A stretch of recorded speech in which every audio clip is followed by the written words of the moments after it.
প্রিয় শিক্ষার্থীবৃন্দ, আজকের ক্লাসে তোমাদের সবাইকে জানাই স্বাগতম। আমি নিগার সুলতানা,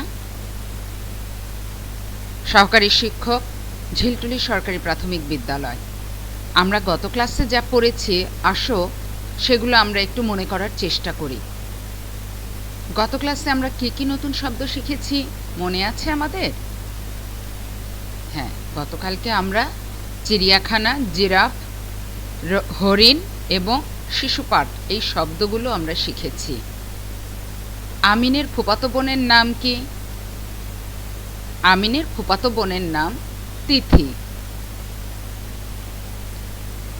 ফুপু কাদেরকে নিয়ে চিড়িয়াখানায় গেলেন? ফুপু আমিন এবং তিথিকে নিয়ে চিড়িয়াখানায় গেলেন। আমিন চিড়িয়াখানায় গিয়ে কি দেখলো? হ্যাঁ, আমিন চিড়িয়াখানায় গিয়ে বাঘ, হরিণ, জিরাফ দেখলো। আমরা এখানে দুটো ছবি দেখতে পাচ্ছি। এই ছবিতে আমরা কি দেখতে পাচ্ছি?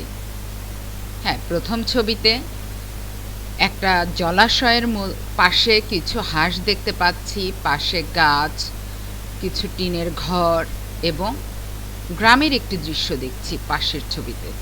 সে পাশের ছবিতে কেউ ফসলের ক্ষেতে কাজ করছে, কেউ বসে গল্প করছে, কেউ বাজার নিয়ে যাচ্ছে, আবার নদীতে নৌকাও বাঁধা আছে। এই ছবিগুলো আমরা দেখতে পাচ্ছি। আজকে আমাদের পড়ার বিষয়টিও ঠিক এরকমই একটি অনুচ্ছেদ নিয়ে। আজকে আমরা যেটুকু পড়ব সেটা হচ্ছে এর কয়েক মাস পরের থেকে আনন্দ হয় পর্যন্ত। তাহলে এসো আমরা এখন আমাদের বইটি খুলে নিই। আমি যে বলেছি যে এর কয়েক মাস পরের ঘটনা থেকে আমরা পড়ব তিথির আনন্দ হয় পর্যন্ত। তাহলে আমরা সবাই বইটি খুলে ফেলেছি, তাই তো? এবার এসো আমরা একটু পড়াটা সুন্দর করে পড়ার চেষ্টা করি এবং আমরা যারা পড়াটি শুনছি সকলেই আমরা আঙ্গুল দিয়ে পড়াটি মিলিয়ে নিই। এর কয়েক মাস পরের ঘটনা। তিথি মার সাথে মামার বাড়িতে বেড়াতে গেল। তিথির মামা গ্রামে থাকেন। তাঁদের বাড়ির পাশের পুকুর, সেখানে হাঁস প্যাঁক প্যাঁক করে ঘুরে বেড়ায়। দেখে তিথির আনন্দ হয়। এবার আমরা এই যতটুকু পড়লাম ঠিক ততটুকু থেকে কিছু নতুন শব্দ বাছাই করি। আজকের পাঠে হাঁস, প্যাঁক প্যাঁক এবং আনন্দ এই তিনটি শব্দ আমরা নতুন পেয়েছি। হাঁস শব্দের অর্থ হচ্ছে জলচর পাখি বিশেষ। প্যাঁক প্যাঁক শব্দের অর্থ হাঁসের ডাক। আর আনন্দ শব্দের অর্থ সুখ, ফুর্তি। তো আমরা আজকে যে শব্দগুলো জেনেছি, এরপরে এসো আমরা কিছু যুক্ত বর্ণ শিখে নিই। যুক্ত বর্ণর মধ্যে আছে প্যাঁক প্যাঁক, আনন্দ। এই প্যাঁক প্যাঁকের মধ্যে যুক্ত বর্ণ যুক্ত শব্দটি হচ্ছে পয় জ ফলা। আর এটিকে ভাঙলে আমরা প এবং জ ফলা দুটি বর্ণ দেখতে পাচ্ছি। আর এই পয় জ ফলা দিয়ে একটি শব্দ হচ্ছে প্যাকেট। এরপরে আমরা আনন্দ, এখান থেকে নয় দ বর্ণটি পাচ্ছি। আর এই নয় দকে ভাঙলে পাচ্ছি দন্ত ন এবং দ। এই দন্ত ন আর দ দিয়ে যে যুক্ত বর্ণ তৈরি হচ্ছে, তা দিয়ে যে শব্দটি হচ্ছে সেটি হচ্ছে বন্দর। এবার আমরা কিছু উত্তর খুঁজে বের করব। প্রশ্নটি হচ্ছে, তিথির মামা কোথায় থাকেন? তিথি কার সাথে মামা বাড়ি গেল?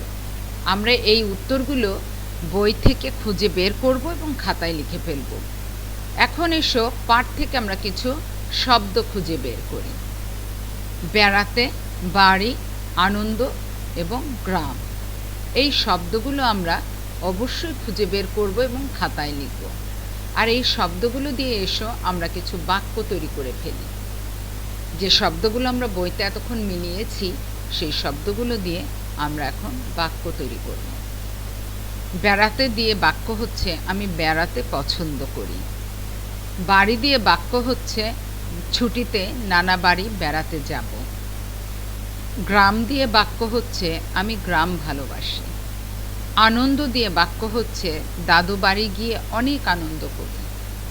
তো শিক্ষার্থী বন্ধুরা, আমরা এবার কিছু যুক্তবর্ণ চিহ্নিত করব, যেমন গ্রাম এবং আনন্দ। এই শব্দগুলো আমরা বই থেকে মিলিয়ে বের করব কোথায় কোথায় আছে, এবং সেটি আমরা সুন্দর করে খাতায় লিখে ফেলব। এবার এসো আমরা কিছু এতক্ষণ যা কিছু পড়েছি তার মধ্যে থেকে কিছু প্রশ্নোত্তরের মাধ্যমে আমরা উত্তরগুলো যাচাই করে নিই। তিথির মামা কোথায় থাকেন? তিথির মামা গ্রামে থাকেন। তিথি কার সাথে মামা বাড়ি গেল? তিথি মায়ের সাথে মামা বাড়ি গেল। আজকের পাঠে কয়টি যুক্তবর্ণ আছে? হ্যাঁ, আজকের পাঠে 2টি যুক্তবর্ণ আছে। আনন্দ শব্দটিতে যুক্তবর্ণ কোনটি? আনন্দ শব্দটিতে যুক্তবর্ণ দন্ত নয় দ। আশা করছি তোমাদের আজকের পাঠটি ভালো লেগেছে। আজকের পাঠটি অবশ্যই তোমরা খাতায় লিখে ফেলবে এবং বারবার চর্চা করবে। তাহলে আজকে এই পর্যন্তই। ধন্যবাদ। সকলে ভালো থেকো, সুন্দর থেকো, সুস্থ থেকো।